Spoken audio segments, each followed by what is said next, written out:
Quel sacrifice tu arrives à faire pour Dieu? Pour l'amour que tu as pour ton Dieu. Dieu ne voit pas les paroles. Lui, il n'est pas dans les paroles que tu dis. Il est dans les actes que tu poses. Et dans la manière dont tu poses ces actes. Dans ce qui caractérise ces actes. Dieu est dans ça. David est parti. Il n'est même plus vivant. Mais les actes qu'il a posés ont toujours du poids. Et le poids là continue à s'exercer, même dans la vie de son enfant qui fait une bêtise. Dieu décide de ne pas punir son enfant à cause de ce que David avait fait. Donc choisissez bien les actes que vous posez. Ça va bénir vos enfants. Dieu lui a dit, tu n'as pas été fidèle. Dieu lui était apparu 2 fois. Il dit, Salomon ne fut pas fidèle à son Dieu qui lui était apparu 2 fois. Il ne marcha pas pleinement dans les voies de David, son père. Et Dieu lui dit, je vais t'arracher le royaume pour le donner à ton serviteur. Mais à cause de David, je ne le ferai pas de ton vivant. Et donc vous voyez que David a posé des actes devant Dieu qui ont fait que même son fils Salomon, le jour où il a commis un péché, Dieu n'a pas venu le punir ce jour-là. Dieu lui a dit, à cause de David, je ne te retirerai pas le royaume, mais je le ferai pendant le règne de ton fils.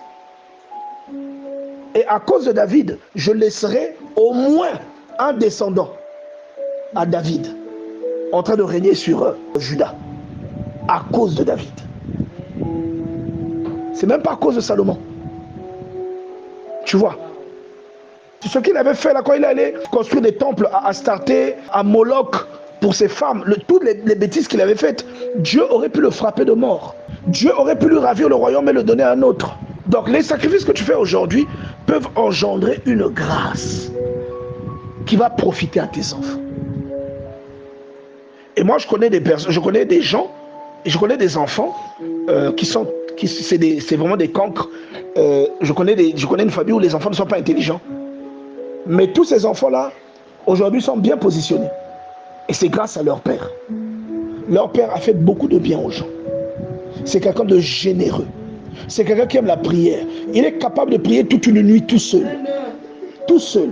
Il improvise sa propre veille de prière. Et ça, grâce à lui, vous voyez ça chez les enfants. Mais les enfants ne prient pas. Est-ce que vous comprenez? Regardez Roboam, le fils de Salomon. Il s'est retrouvé roi pour des efforts que David a fait. Roboam n'est pas devenu roi à cause de ses efforts. Ce n'était même pas un bon croyant. C'était un minable. Il était pire que Salomon.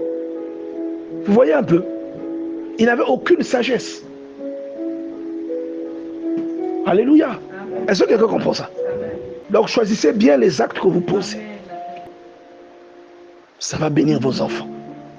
Et finalement, dans sa vieillesse, quand il a fait cette bêtise, lorsque Roboam prend le trône, parce que Salomon est mort, la Bible déclare qu'il y a eu un incident qui a fait que tout Israël s'est détaché de lui, sauf la tribu de Benjamin. Tous les autres sont allés avec Jéroboam, et Benjamin et Juda sont restés avec Roboam, le fils de Salomon.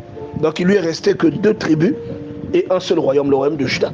Les 10 autres tribus, donc c'est là où vous entendez parler de la scission. Il y avait 2 rois en Israël. Il y avait 2 royaumes. Il y avait le royaume d'Israël et le royaume de Juda. C'est là où vous voyez que Josaphat, c'est le descendant de David.